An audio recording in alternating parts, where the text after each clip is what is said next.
Nada, empezamos otra vez.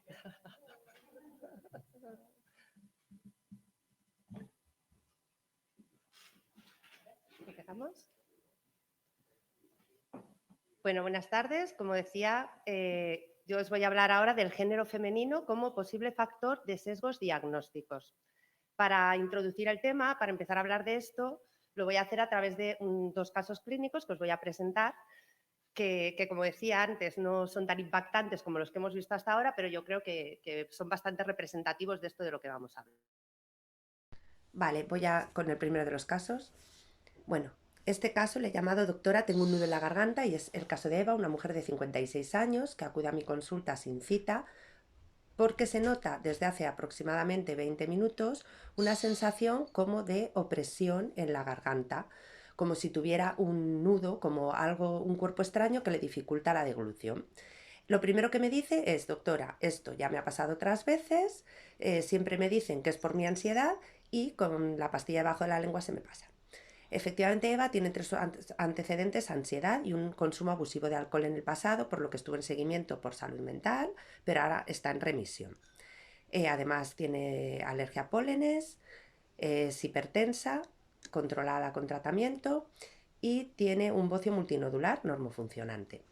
En lo social, está separada, no tiene ninguna relación con su expareja, tiene poco apoyo familiar por los problemas que tuvo en el pasado y además tiene una situación de precariedad laboral, aunque en este momento están económicamente estables. Vive con 3 hijas adolescentes que las 3 están estudiando. Y hay una buena relación familiar en el momento actual. ¿Sí? Un problema con el sonido. Vale. Vale, pues como decía, vive con sus 3 hijas, que las 3 están estudiando y hay una buena relación familiar, ¿vale? Ellos, están bien, las hijas no hay ningún problema. A pesar, como digo, de que no tiene otro apoyo familiar, bueno, pues el núcleo familiar no es un núcleo patológico ni de riesgo. Tiene bastante precariedad laboral, pero al margen de eso, bueno, pues tiene una situación económica actualmente estable y están bien. El único tratamiento que hace es enalapril 20 miligramos al día para su hipertensión. A pesar de que ella me dice que esto es una crisis de ansiedad y que se le pasa con la pastillita debajo de la lengua, pues yo cuando viene a consulta, lógicamente, le hago una exploración, lo primero. Entonces, bueno, pues las constantes eran normales, tanto la frecuencia cardíaca como la tensión arterial, la saturación, la auscultación cardiopulmonar también era normal, la exploración del cuello sin hallazgos y lo único que yo veo en esa exploración es que al explorar la faringe veo una úvula elongada y un poco edematosa. Entonces, como yo conozco a esta paciente, conozco su momento vital, que no me cuadra con esa crisis de ansiedad, porque no hay ningún motivo para que ella ahora haya empeorado. Tampoco me refiere que en el día de hoy haya ocurrido algo, no ha tenido ningún disgusto, no le ha pasado nada, no ha habido ninguna situación desencadenante. Y la exploración tampoco me cuadra con una crisis de ansiedad. Entonces, pues como decía antes Antonio, pues preguntar al paciente. Entonces yo digo, vamos a buscar desencadenantes. ¿Qué ha pasado antes de que empezara con este cuadro? Y le pregunto pues si ha estado expuesta a algún tóxico, si ha ingerido algún alimento, si ha tomado algún fármaco diferente. Y bueno, pues haciendo memorial, lo único que recuerda es que antes de que empezara esto se comió un albaricoque. Como ella misma me ha dicho que esto le pasó muchas veces anteriormente y que siempre le han dicho que es ansiedad y tal, pero que es verdad que ha tenido más episodios, le digo, bueno, pues vamos a intentar ir un poco para atrás. En las otras ocasiones, ¿qué pasó? ¿Ocurrió alguna cosa o algún factor? Y efectivamente me dice, bueno, pues en un caso había comido piña y otras veces recuerdo también que había comido manzana. Bueno, pues esto ya me cuadra más con la exploración, ¿verdad? Y entonces ya sospecho que esto lo que puede ser es una alergia alimentaria. Le mandamos los estudios, empezamos los estudios, se remite a alergia y finalmente se confirmó una sensibilización a las proteínas transportadoras de lípidos que están presentes en cereales y también en gran número de frutas, entre ellas pues la manzana, el albaricoque, la pera y otras muchas. Bueno, a mí, entre otras cosas, claro, me despierta mi curiosidad que me dice la paciente que ha tenido un montón de episodios, que esto ya le pasa muchas veces. Entonces digo, bueno, pues además de que hemos llegado al diagnóstico teóricamente correcto, digo, voy a revisar la historia clínica de esta paciente, voy a revisar su historia de atención primaria y las visitas a urgencias que ha hecho. ¿Y qué veo cuando reviso eso? Pues veo que efectivamente en los últimos 2 años esta paciente ha acudido múltiples veces a urgencias hospitalarias y a urgencias de atención primaria por cuadros como este que ella me describe y en todos los casos, sin excepción, ha sido etiquetada como crisis de ansiedad. Y yo digo, si viendo simplemente los antecedentes de esta paciente había un montón de posibilidades diagnósticas, porque dices, tiene una rinoconjuntivitis alérgica, viene con sensación de que no puede tragar, pues igual es una crisis alérgica. Es hipertensa, pues puede tener un origen cardiovascular, nos está contando una opresión en el cuello. Ansiedad, antecedente de ansiedad, vale, pues también era un diagnóstico a valorar, pero no el único. Consumo abusivo de alcohol en el pasado, podía tener una lesión esofágica o faríngea relacionada con ese consumo anterior. Bocio multinodular normofuncionante. Puede haber un nódulo tiroideo que haya crecido, puede haber un bocio endotorácico que comprima, enalapril, un angioedema por enalapril. Y entonces, ¿por qué invariablemente en todas las visitas que ha hecho esta paciente hemos dicho crisis de ansiedad? Y no nos hemos planteado nada más. Ha sido un error diagnóstico con un retraso diagnóstico de 2 años en esta paciente. Vamos con el segundo caso. El segundo caso es el de Beatriz. Beatriz tiene 42 años, es fumadora de 10 cigarrillos, está en seguimiento en salud mental por un trastorno adaptativo mixto, ansioso-depresivo, y el único tratamiento que tiene ahora mismo es diazepam a demanda, bien para el insomnio, bien si en algún momento tiene una crisis de ansiedad. A nivel social es una paciente, es abogada, tiene un buen trabajo, con mucho estrés y mucha sobrecarga en el trabajo, tiene 2 hijos pequeños y sobre ella recae prácticamente todo el peso pues, de las tareas domésticas y el peso familiar, con lo cual es verdad que es una paciente que está muy estresada. Viene a mi consulta sin cita, ya sabemos, atención primaria, pues de nuevo aparece sin cita porque me dice que tiene una crisis de ansiedad. Ella me lo dice directamente, doctora, vengo con una crisis de ansiedad. Ya la tuve ayer, yo me tomé mi diazepam y me fue bien, pero ella es que me asusta un poco porque no se me termina de pasar y yo me noto como que estaba con opresión en el pecho, me cuesta respirar, se me duermen las manos, se me duerme la cara, se me duerme la lengua. Bueno, de nuevo hacemos una exploración en la consulta, la tensión, la frecuencia cardíaca, la saturación normal, la auscultación normal. Le damos el diazepam sublingual, se encuentra mejor efectivamente y se va a casa con su juicio diagnóstico crisis de ansiedad. Días después vuelve a venir sin cita. En esta ocasión no la atiendo yo, hubiera dado igual probablemente, bueno, simplemente es un dato, porque viene en otro turno, otra cosa que pasa también frecuente, con lo cual pues la atiende otro compañero. Y lo que ella cuenta ahora es que le están dando con mucha más frecuencia los episodios. En estos últimos días le han dado muchas veces, con lo cual está tomando el diazepam más seguido, se lo está tomando muchas veces. Y estos últimos días nota que no le sienta bien. ¿Por qué? Porque cuando se lo nota, se lo toma, se está notando últimamente como mareada, como nauseosa incluso. Y entonces lo que ella pide es que le cambiemos el diazepam por otra benzodiazepina para controlar las crisis. Bueno, el compañero que la ve, pues efectivamente retira el diazepam, le pauto el lorazepam con una pauta, además no te lo tomes a demanda, tómalo cada 8 horas, tal, y le recomienda que adelante su cita con salud mental, puesto que se están repitiendo las crisis con más frecuencia. Bueno, pues días más tarde, lo que ocurre es que ingresa en el hospital Beatriz con un infarto agudo de miocardio secundario a una disección coronaria. Y esta paciente no le habíamos hecho un electro en ninguna de las consultas porque era ansiedad. ¿Vale? Bueno, ¿qué ha pasado? ¿Qué tienen? O sea, en este caso, igual que antes, dices, hemos obviado de nuevo que la paciente es fumadora, factor de riesgo cardiovascular, que nos cuenta opresión torácica, dolor en los dientes, perfectamente puede ser un dolor de origen cardiovascular, náuseas, mareos, que puede ser un cortejo vegetativo. Ella lo achacaba al diazepam, pero hombre, nosotros igual teníamos que haber investigado un poquito más, ¿no? Y encima en ningún momento se había descartado esa posibilidad con un electro, algo sencillo de hacer. ¿Qué tienen en común estos dos casos? Bueno, los dos son errores diagnósticos que seguramente se deben a sesgos diagnósticos. Como ya Sergio Minué nos ha introducido un poco, pues ya habéis oído hablar hoy de lo que es, por ejemplo, el anclaje, ¿vale? Ignoramos datos de la exploración física o de la anamnesis porque ya hemos decidido cuál es el diagnóstico. Entonces ya tenemos claro que la paciente tiene ansiedad y entonces pues lo de la faringe y la úvula, pues esto será otra cosa que no tiene que ver. Ya hemos decidido que la paciente tiene ansiedad, pues las náuseas efectivamente serán del diazepam, nos hemos anclado. ¿Qué más cosas han pasado? Pues que la propia paciente nos desvela su diagnóstico. Ella directamente, tanto en un caso como en otro, viene y nos dice, no, si esto es ansiedad, si es que yo ya sé que esto es ansiedad, que se me va a pasar con la pastilla. Y entonces esto, como además ella lo acepta y se conforma, pues a nosotros nos incita a parar la búsqueda, no buscamos más, pues es ansiedad. El hecho de que entre sus antecedentes constara paciente ansiosa, pues probablemente ha influido también en que hayamos atribuido sus síntomas con más facilidad a un origen emocional que si no hubiera tenido ese antecedente, esa etiqueta. Y a lo mejor también un sesgo de género, Pues esto me pregunté yo también. Digo, ¿habrá habido también porque las dos son mujeres?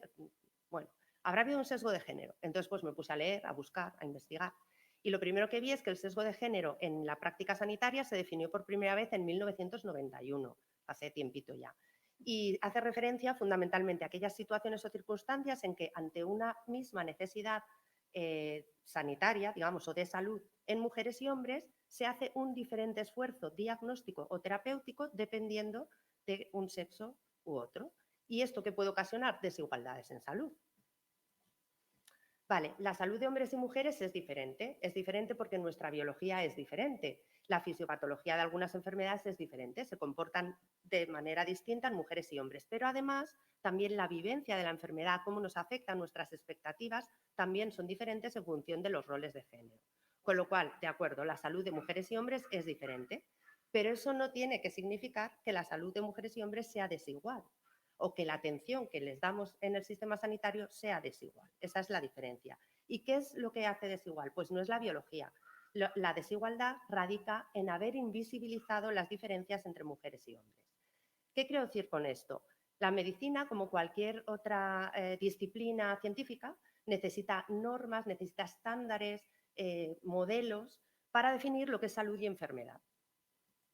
¿Qué pasa si esos modelos, esos estándares los definimos teniendo en cuenta únicamente lo masculino? Como en este caso, por ejemplo, vemos aquí este hombre de Vitruvio de Leonardo da Vinci, que lo que pretendía era definir las proporciones humanas perfectas, pero esas proporciones humanas perfectas las está definiendo en un modelo masculino. Con lo cual, si nosotros intentamos que el cuerpo de la mujer se adapte a ese modelo, pues no se va a adaptar nunca. Entonces la mujer va a ser siempre imperfecta. Pues algo así ocurre en la medicina. Si resulta que hemos elaborado un modelo que solo contempla lo masculino, las mujeres se van a quedar fuera y ahí es cuando surge el sesgo de género. Me encanta esta definición porque creo que lo explica fenomenal. Las experiencias de salud de los hombres parecen proporcionar la norma implícita a partir de la que la medicina define y mide los problemas de salud de las mujeres, basándose en la aceptación de que la norma de salud y enfermedad es lo que le sucede a los hombres blancos. Matiz también de lo que nos hablaba antes Ricardo, no solo los hombres, sino también determinados, por ejemplo, el hombre europeo o el hombre blanco, ¿vale? ¿Cómo afecta esto al proceso diagnóstico? Bueno, pues de dos maneras fundamentalmente. La primera es cuando nosotros pretendemos, como decía, universalizar los abordajes diagnósticos, terapéuticos o preventivos que hemos obtenido de modelos exclusivamente masculinos. Pretendemos eso, aplicarlo a toda la población en general. ¿Y qué ocurre? Pues que la mujer se queda fuera, no entra dentro de eso, no responde a ese modelo, con lo cual no reconocemos la enfermedad cuando se presenta de esa manera diferente y no se diagnostica. ¿Cuál es el ejemplo más claro y más conocido de esto? La cardiopatía isquémica en mujeres. Fijaos, confundir el diagnóstico de un infarto con ansiedad hace que las mujeres mueran más al sufrir ataques al corazón. Esto es un artículo que viene a raíz de un estudio que hizo la Sociedad Española de Cardiología. Ha habido muchos más estudios a nivel internacional donde se veía que efectivamente la mortalidad de las mujeres por cardiopatía es un 18% mayor que en los hombres. Y una de las causas que ellos atribuían es que en las mujeres los primeros síntomas se confunden frecuentemente con ansiedad o incluso con artrosis, les damos ansiolíticos o les damos analgésicos y ya está, y esperamos. Y entonces esto retrasa la atención, con lo cual empeora lógicamente el pronóstico. ¿Por qué ocurre? Como os decía, hemos universalizado esa forma de entender el diagnóstico de cardiopatía isquémica masculino y las mujeres, en cambio, tienen muchos más síntomas de los que nosotros consideramos atípicos, por lo menos atípicos en general, a lo mejor es que para las mujeres son los típicos, pero bueno, tienen más síntomas atípicos y también son más propensas a presentar mecanismos fisiopatológicos inusuales, como por ejemplo la disección coronaria, como esta paciente que hemos comentado en el caso, o la angina vasoespástica. Son más frecuentes en mujeres que en hombres. Es decir, ¿qué ocurre en este caso? Por un lado, tenemos una enfermedad que claramente responde al estereotipo de enfermedad masculina. Todavía pensamos que el infarto es más cosa de hombres que de mujeres. Por otro lado, ha sido estudiada preferentemente en hombres, con lo cual el patrón masculino lo hemos equiparado a patrón diagnóstico. Y las manifestaciones de las mujeres, como se salen de la norma, pues no las reconocemos y no las diagnosticamos. ¿Qué consecuencias tiene esto para nuestros pacientes? Pues fijaos, las mujeres con infarto llegan entre 2 y 5 horas más tarde que los hombres al hospital. Esto, como todos sabemos, empeora el pronóstico, lógicamente. Cuando llegan y acceden ya al sistema sanitario, o sea, no solo tardan más en acceder, sino que es que cuando llegan y acceden, resulta que les hacemos menos pruebas, les hacemos menos cateterismos y menos pruebas de esfuerzo a las mujeres. También les aplicamos menos tratamientos trombolíticos. ¿Qué dices? ¿Puede estar influido por el retraso? Bueno, pero es que fijaos la diferencia. Un 30% en mujeres, 63% en hombres. La mortalidad posinfarto, consecuencia de todo esto, es mucho más alta en las mujeres que en los hombres. Pero a mí el dato que quizá me choca más es que después ya de vencer todas estas barreras, la mujer todavía, cuando llegamos a la parte de la rehabilitación posinfarto, solo van a rehabilitación un 30% de mujeres cuando van casi un 90% de los hombres. Se me escapa esta diferencia. O sea, hablábamos antes, fijaos cómo nos llamaba la atención cuando nos decían, es que en diferentes estados, en Estados Unidos, según la pobreza, la mortalidad, hombre, pues un 18% más de mortalidad las mujeres. Y estamos hablando de España, de Europa, o sea, del primer mundo. ¿De qué otra manera afecta este sesgo de género al diagnóstico? Pues de una manera más o menos contraria, vamos a decir. Cuando hacemos un abordaje diferencial de la enfermedad en mujeres y hombres, porque pensamos que la enfermedad se comporta de manera diferente, una enfermedad concreta en mujeres y hombres, y realmente no es así. Es nuestra percepción o nos estamos apoyando en estereotipos o creencias. ¿Cuál es el ejemplo quizá más clásico, más conocido de esto? Pues la enfermedad mental. Efectivamente, todos pensamos como que la enfermedad mental es más frecuente de mujeres. Las mujeres sufren más ansiedad, sufren más depresión y tienen más enfermedad mental. Pero cuando tomamos todos los datos de enfermedad mental, no solo ansiedad, depresión, sino suicidio, alcoholismo, pues vemos que no es así, que afecta a hombres y mujeres por igual. De nuevo, ¿qué consecuencias tiene esto para nuestros pacientes? Pues entre ellas que los profesionales de salud tenemos más tendencia a atribuir un origen emocional a síntomas físicos cuando son mujeres las que nos lo cuentan que cuando son hombres. En los hombres investigamos más, buscamos las causas físicas, y en mujeres tenemos más facilidad para decir, vale, pues sí, pues eso es, está teniendo problemas, tiene mucho estrés, va a ser esto. También prescribimos medicamentos para síntomas leves, digamos, en mujeres con más facilidad, les damos más ansiolíticos y les damos más somníferos. ¿Esto es algo aislado? O sea, la cardiopatía isquémica, pues yo creo que ya es bastante conocido, ¿no? Que hay esta diferencia y hemos avanzado mucho en los últimos años. En la enfermedad mental, bueno, pues creo que poco a poco también vamos avanzando. ¿Pero es algo aislado? ¿Hay más enfermedades? Bueno, hay otras, la EPOC, tal, pero ¿son poquitos casos o creéis que es algo como más generalizado? Fijaos, en el año 2019, o sea, hace nada, se ha publicado un estudio en la revista Nature Communications, un estudio de la Universidad de Copenhague, que analiza datos de 7 millones de pacientes, mujeres y hombres, atendidos en los servicios sanitarios de Dinamarca, y pone de manifiesto que las mujeres fueron diagnosticadas más tarde al menos en 700 enfermedades, con la única excepción de la osteoporosis, de lo cual habría mucho que hablar encima, porque sabemos que encima la osteoporosis es una enfermedad en la que hay sobrediagnóstico y sobretratamiento en las mujeres, con lo cual para una que diagnosticamos mal, igual también lo estamos haciendo mal, o sea, para una que diagnosticamos más. Y en promedio las mujeres fueron diagnosticadas 4 años más tarde. Fijaos que, por ejemplo, antes nos quedábamos porque nos decía Sofía, retrasos de 47 días y de 130 y no sé cuántos, ¿no? En procesos oncológicos en adolescentes. En este estudio, el retraso en procesos oncológicos en mujeres fue hasta de 2 años y medio, ¿vale? Yo creo que son datos muy significativos. ¿Qué quiere decir esto? Pues quiere decir que nos tenemos que plantear que efectivamente los profesionales sanitarios tenemos, o sea, sufrimos un sesgo de género que está haciendo que la salud de mujeres y hombres, de nuestros pacientes, sea diferente, pero además sea desigual. Esto no solo afecta, lógicamente, a los profesionales sanitarios, no solo nos influye a nosotros, afecta a los pacientes, en el sentido de que, como decíamos antes, los roles de género, cómo cada persona expresa la enfermedad, cómo la vive o las expectativas que tenemos son diferentes en función de los roles de género. Entonces, también nos pasa que los pacientes, por ejemplo, las mujeres acuden antes a consultar por cuestiones emocionales o por cuestiones relacionadas con el dolor. ¿Por qué? Porque lo emocional o la fragilidad lo consideramos femenino, está bien visto, no pasa nada porque yo vaya y consulte por dolor. Los hombres consultan mucho más tarde por problemas emocionales y también por dolor, porque, bueno, pues como pone aquí, hombres valientes, mujeres emocionales, es la idea que tenemos un poco todavía en la sociedad. Y, por ejemplo, los hombres recurren más, antes de ir a buscar ayuda especializada por problemas de salud mental, pues a otras formas de afrontamiento, como el alcohol o las drogas, y se piensa que probablemente la mayor incidencia de suicidio en el hombre pueda estar relacionada también con ese no pedir ayuda a tiempo. Las mujeres acuden también más tarde, como decíamos antes, a solicitar atención por dolores torácicos. ¿Por qué? Pues porque efectivamente ellas mismas tienen más facilidad para asumir que sus dolencias puedan ser de origen emocional en vez de físicas, lo aceptan y acuden más tarde. Y todo esto ocasiona que estén recibiendo una atención desigual.